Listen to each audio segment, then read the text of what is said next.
Ou ouvrir son compte titre pour investir en bourse? Et bien, c'est ce qu'on va voir dans ce comparatif complet de 5 plateformes. On va comparer DeGiro, Trade Republic, eToro, Trading 212, Scalable avec leurs avantages et leurs inconvénients. Donc, on est parti de suite. On commence en premier lieu par DeGiro et on va voir les avantages. Alors, les avantages de DeGiro, il y en a plusieurs. Premier avantage, choix important d'actions et d'ETF. Il y a vraiment un choix énorme. Deuxième point, 200 ETF qui sont négociables sans commission, donc sans frais d'achat, sans frais de vente. Et il y a vraiment les ETF, les plus, connus dessus, du S&P, de l'ETF Monde, du Nasdaq, du Russell 2000 et cetera. Donc ça peut permettre d'acheter vraiment des ETF sans commission, donc avec 0 € de frais, donc ça, c'est vraiment un gros avantage chez DeGiro. Ensuite, troisième avantage, une excellente couverture des marchés d'actions, donc 30 marchés au total, des frais faibles. En moyenne, on est autour des 1 € par ordre, donc ça peut être beaucoup moins, mais si on fait une moyenne entre les différents types d'actifs, on est sur 1 € par ordre, donc ce qui est quand même très, très bas.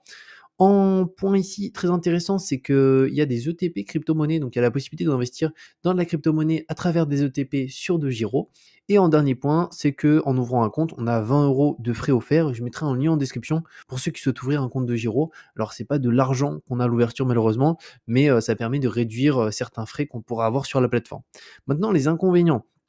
Premier inconvénient, DeGiro ne fournit pas encore d'IFU en France et donc ça, c'est plutôt embêtant, c'est que, on est obligé, de regarder, nos différentes transactions pour le déclarer sur nos impôts donc c'est un petit peu plus compliqué que s'ils nous fournissaient directement un IFU donc ça, je trouve que c'est un inconvénient, qui est assez important. Ensuite, ton deuxième inconvénient, c'est qu'il y a pas de fraction d'action ou d'ETF. Alors, s'il y aurait pas d'autres plateformes qui le proposeraient, on s'en rendrait pas compte de cet avantage, mais là, pour le coup, vu qu'il y a d'autres plateformes qui le proposent, on se rend compte que c'est un gros inconvénient. C'est que si imaginons on souhaite acheter une action qui coûte 400 €, pour le coup on peut pas dire je vais acheter une fraction de cette action, je vais acheter 50%, 40% de cette action. On est obligé d'acheter la totalité. Pareil sur des ETF où des fois la part va être à 400, 500, 1000 €, on est obligé d'acheter la totalité d'un coup. Donc ça peut être un inconvénient, notamment si on fait du DCA parce que si ça consiste à investir toujours le même montant par mois dans des actions ou dans des ETF, vu que les prix bougent, c'est un petit peu compliqué à gérer à ce niveau-là. Donc ça, voilà par rapport aux inconvénients de DeGiro. Ensuite, on passe à Trade Republic. Alors les avantages de Trade Republic, alors je préfère prévenir, c'est ma plateforme préférée pour les avantages qu'on va voir. Premier avantage, fraction d'actions et d'ETF. Donc là, pour le coup, on peut acheter des fractions d'actions et d'ETF. Plan d'investissement programmé gratuit. Alors on a des plans d'investissement programmés gratuits, c'est-à-dire qu'on peut planifier des investissements, dire tout le 15 du mois, je veux que tu achètes 100 € d'actions Apple, 100 € d'ETF Monde. Donc ça c'est un gros avantage, c'est ce que je fais personnellement pour éviter d'y passer du temps. Ensuite, 8000 actions et 1800 ETF, donc c'est à peu près similaire à DeGiro en termes de nombre d'actions et d'ETF, donc c'est assez énorme. Ensuite, Trade Republic fournit un IFU. Alors ça, c'est depuis 2021, donc c'est quand même un très, très gros avantage, c'est que ça permet, du coup, de faire sa déclaration hyper facilement, donc ça, très gros point fort. Ensuite, autre point, 1 € par ordre si on n'utilise pas les plans d'investissement programmés. Donc on est à peu près au niveau des mêmes prix par ordre que DeGiro, même si DeGiro, ça peut un peu varier. Ici, là, ça bouge jamais, c'est 1 € par ordre si on est hors plan d'investissement programmé. Et ce qui est pas mal d'ailleurs, c'est que si c'est hors plan d'investissement programmé, mince, ma lumière s'est éteinte, mais c'est pas grave, on peut faire en sorte d'acheter des fractions d'actions hors plan d'investissement programmé. Donc ça peut être cool aussi, c'est que on peut soit le faire en plan d'investissement, soit en investissement classique, acheter de la fraction d'action, de la fraction d'ETF, ou la totalité, c'est vraiment comme on veut. Ensuite, il y a le dépôt par carte bancaire. Gros avantage aussi, c'est que ça permet de déposer des fonds en instantané. DeGiro, il me semble pas qu'on a encore le dépôt par carte bancaire actuellement. Enfin, faudrait que je vérifie sur mon compte, mais je crois qu'on est actuellement uniquement sur les virements. Là, on peut déposer en instantané très rapidement. Donc ça, c'est plutôt cool. Et ensuite, une action d'une valeur de 40 € offerte à l'ouverture d'un compte. Donc ça, c'est nouveau. C'est depuis ce mois de novembre 2022. Donc peut-être que dans quelques mois, ça sera plus disponible. Mais en tout cas, actuellement, c'est disponible. Donc je mettrai mon lien de parrainage en description qui donne droit à une action d'une valeur de 40 € et c'est pas jusqu'à 40 €, c'est vraiment 40 €. Donc c'est cool, on ouvre son compte, on gagne 40 €. Alors ça peut être différentes actions, hein. Il y a une liste d'actions qui peut être différente, mais en tout cas, c'est toujours cool et on peut la revendre du coup pour récupérer 40 €. Donc ça, c'est cool. Après, les inconvénients de Trade Republic maintenant, pas de crypto pour le moment. Je trouve que c'est vraiment le seul inconvénient au niveau du compte titre Trade Republic, c'est qu'on n'a pas les ETP crypto, même si il me semble que ça va arriver bientôt. Donc je trouve qu'au niveau des avantages, on est quand même au-dessus de Giro. À voir par contre par rapport aux plateformes qu'on va avoir en bas ce que ça donne. Alors là, eToro, alors je l'ai mis dans ce top compte titres pour les comparer, mais eToro, je le déconseille à 1000%. Mais bon, on va quand même voir. Avantages. Alors, les avantages, aucun. Voilà, au moins c'est simple. Inconvénients, des CFD, donc en fait, on n'est pas réellement propriétaire de ce qu'on achète. On est majoritairement sur des contrats qui sont sur la différence au final. Donc c'est vraiment pas intéressant, je trouve. Ensuite, des frais énormes. Il y a beaucoup de spread. Au-delà de ça, on est obligé de convertir ces euros automatiquement en dollars. Donc on va avoir un frais de change que eToro applique. Pareil, quand on souhaite retirer ses fonds, il me semble qu'il y a 5 dollars de frais. C'est un carnage, hein, c'est un carnage. Je mettrai, si vous voulez, des vidéos en lien sur des personnes qui étaient chez eToro et leur expérience est catastrophique. Et en dernier point, c'est le trading social, donc on peut copier des portefeuilles. Ensuite, on a du levier, donc je crois qu'il y a des leviers x2, x3, x4. Pareil, j'aime pas trop les plateformes où il y a beaucoup de leviers. Donc eToro, c'est vraiment la plateforme qu'il faut absolument éviter, même si c'est celle qui est la plus présente en termes de communication, parce qu'ils ont un budget énorme avec l'argent qu'ils récupèrent en publicité à la télé, etc. Mais c'est la pire plateforme. Ensuite, Trading 212. Alors en soi, Trading 212, on va voir qu'il y a des avantages, mais il y a des inconvénients assez importants. Alors les avantages, frais faibles, choix d'ETF et d'actions importants, donc franchement c'est une plateforme qui est plutôt cool. Par contre, les inconvénients font en sorte qu'ils sont un peu trop importants pour aller, je trouve, chez Trading 212.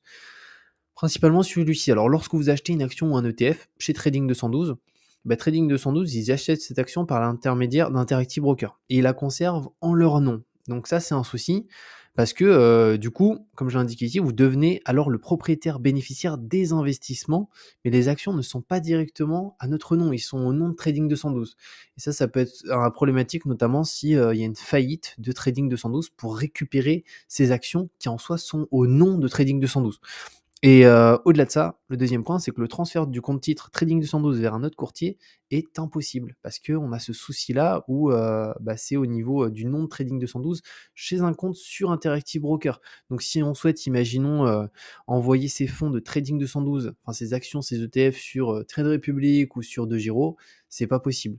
À l'inverse, lorsqu'on est chez DeGiro, on peut envoyer chez Trading 212, ou si on est chez DeGiro, on peut envoyer chez Trade Republic, ou Trade Republic, on peut envoyer chez DeGiro. C'est vrai qu'on est réellement propriétaire. Donc là, je trouve que ça, c'est assez problématique. Après, s'il n'y a jamais de faillite, c'est pas du tout dérangeant. Mais si un jour il y a le moindre problème, pour le coup, ça va être compliqué à ce niveau-là. Donc ça, c'est un des points très importants par rapport à Trading 212 à prendre en considération. Et ensuite, on passe à Scalable Capital, qui est le nouveau néo-courtier allemand. Alors, il y a, je trouve, beaucoup de similitudes avec Trade Republic pour le coup. Personnellement, j'ai pas ouvert de compte Scalable, j'ai pas encore testé l'application, mais j'ai pu récupérer pas mal d'avis de personnes qui sont chez Scalable au niveau des avantages et des inconvénients. Alors, un des gros avantages, c'est celui-ci, c'est le prélèvement automatique pour les plans d'investissement programmés. C'est-à-dire qu'on peut faire en sorte que automatiquement, il y a Scalable Capital qui va prélever sur notre compte bancaire personnel des fonds pour pouvoir les investir. Sur Trade Republic, pour le coup, on est quand même obligé de recharger son compte Trade Republic, soit par virement, soit par carte, pour que le plan d'investissement puisse se réaliser. Là, on a automatiquement ce système de prélèvement, donc je trouve ça plutôt cool parce que là, vraiment, c'est du entièrement passif, donc c'est vraiment bien. Même si en soi, on pourrait faire depuis son compte bancaire personnel chez Trade Republic un virement programmé en début de mois qui va vers Trade Republic, ça ferait la même chose, mais disons que là, c'est que c'est automatique et on le fait une fois et comme ça, on est tranquille. Ensuite, des ETP crypto-monnaies chez Scalable, donc ça aussi c'est cool, c'est qu'ils ont la partie crypto-monnaie. Maintenant, les inconvénients, il n'est pas possible d'acheter des fractions ou d'ETF en dehors des plans d'investissement programmés. À l'inverse de Trade Republic, où là, on peut acheter vraiment en dehors des plans d'investissement programmés des fractions d'actions, des fractions d'ETF.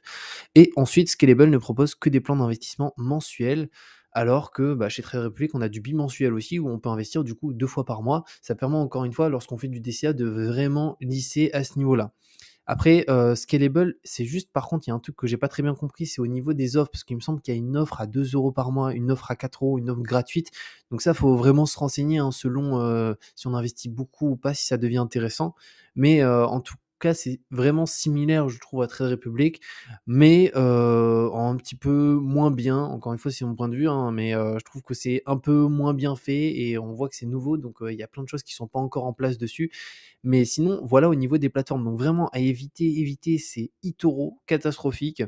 Ensuite, les 2 meilleurs pour moi, c'est vraiment DeGiro et Trade Republic qui sont 2 excellentes plateformes. Donc moi, j'ai 2 comptes, hein. J'ai Trade Republic pour mon compte titre, vraiment en principal. En secondaire, j'ai DeGiro et en troisième compte pour le PEA, là, j'ai Boursorama. Donc j'ai 3 comptes différents et je pense que c'est réellement la meilleure chose à faire, notamment au niveau des comptes titres. Il faut savoir que les fonds, ils sont assurés jusqu'à 100 000 €, que ce soit chez Trade Republic, chez DeGiro, chez tous les courtiers, qui sont régulés en Europe et c'est pour ça que je me dis: «Bah, autant avoir aussi 2 courtiers». Ça permet aussi de limiter potentiellement le risque, même si en soi, bah, il y a des garanties des fonds et cetera. Donc je vous mettrai tous les liens les amis en description. Pour Trade Republic, actuellement une action offerte, pas jusqu'à 40 €, mais de 40 € gratuite à l'ouverture de son compte qui est, gratuite et pareil, il y a pas de frais de tenue de compte ou de frais si on n'investit pas ou autre chose. On peut ouvrir son compte, ne pas investir pendant 6 mois, il y a 0 frais, donc ça c'est hyper avantageux et de Giro, c'est la même chose, sauf qu'il y a pas une offre, aussi intéressante que Trade Republic, c'est uniquement 20 € de frais offerts. Donc je vous mets tous les liens en description. N'hésitez pas si vous avez des questions à les mettre directement en commentaire et je vous dis à très bientôt. Ciao!